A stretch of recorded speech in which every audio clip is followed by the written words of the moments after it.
Baik, Bismillahirrahmanirrahim. Assalamualaikum warahmatullahi wabarakatuh.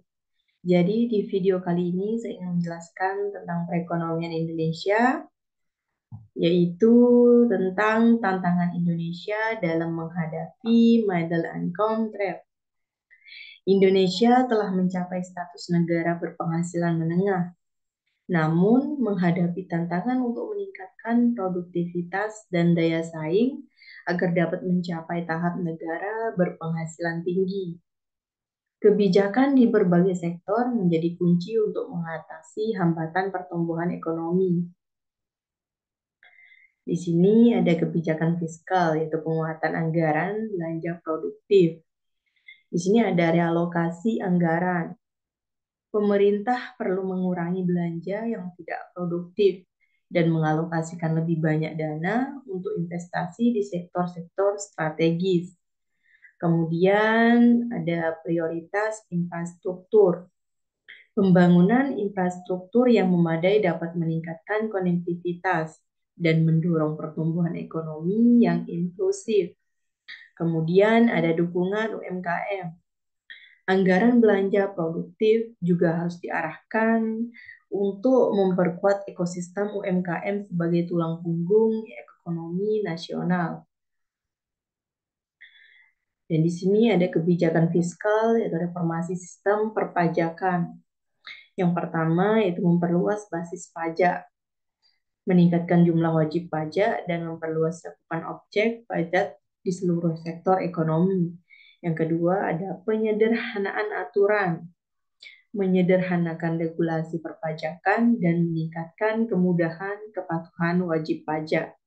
Kemudian yang ketiga, penegakan hukum yang tegas, menerapkan sanksi yang tegas terhadap praktik penghindaran dan penggelapan pajak. Kemudian yang keempat, ada peningkatan kapasitas administrasi, meningkatkan kemampuan aparat pajak dalam mengawasi, menghitung, dan mengumpulkan pajak. Dan di sini ada kebijakan moneter, stabilisasi nilai tukar, dan inflasi. Itu yang pertama, ada penguatan kebijakan nilai tukar. Bank Indonesia harus memperkuat kerangka kebijakan nilai tukar yang fleksibel dan meredam volatilitas kurs. Dan yang kemudian ada nomor dua, yaitu pengendalian inflasi. BI juga perlu menerapkan kebijakan moneter yang ketat untuk mempertahankan stabilitas harga dan daya beli masyarakat. Kemudian yang ketiga ada koordinasi kebijakan. Sinergi antara kebijakan moneter dan fiskal sangat diperlukan untuk mendukung stabilitas ekonomi makro.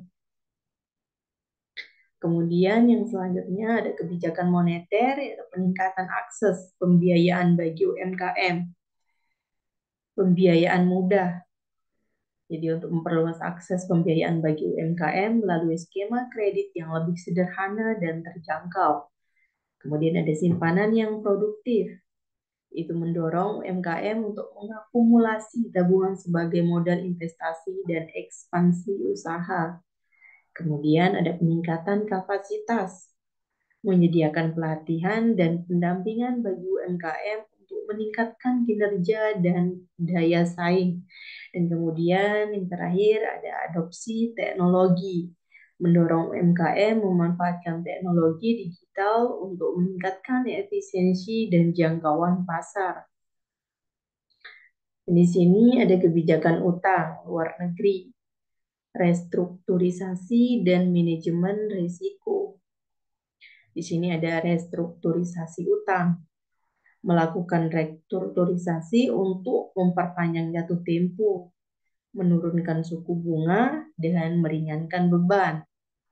Kemudian ada diversifikasi sumber pembiayaan, mencari sumber pembiayaan alternatif selain utang luar negeri, seperti memperluas basis investor domestik.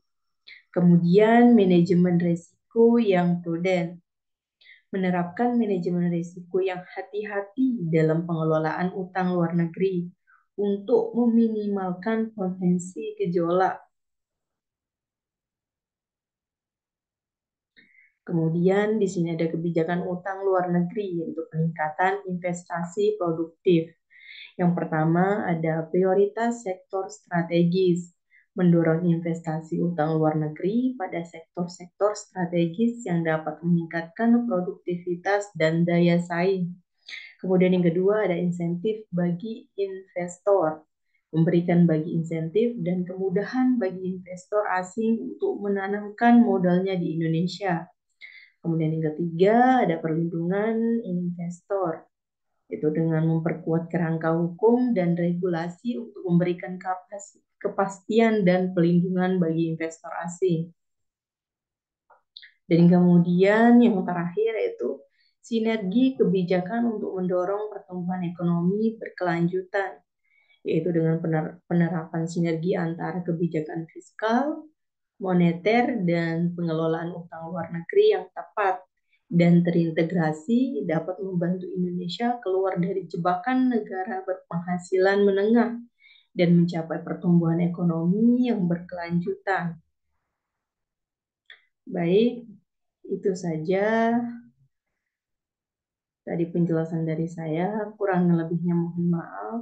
Wabillahi taufiq wal hidayah. Wassalamualaikum warahmatullahi wabarakatuh.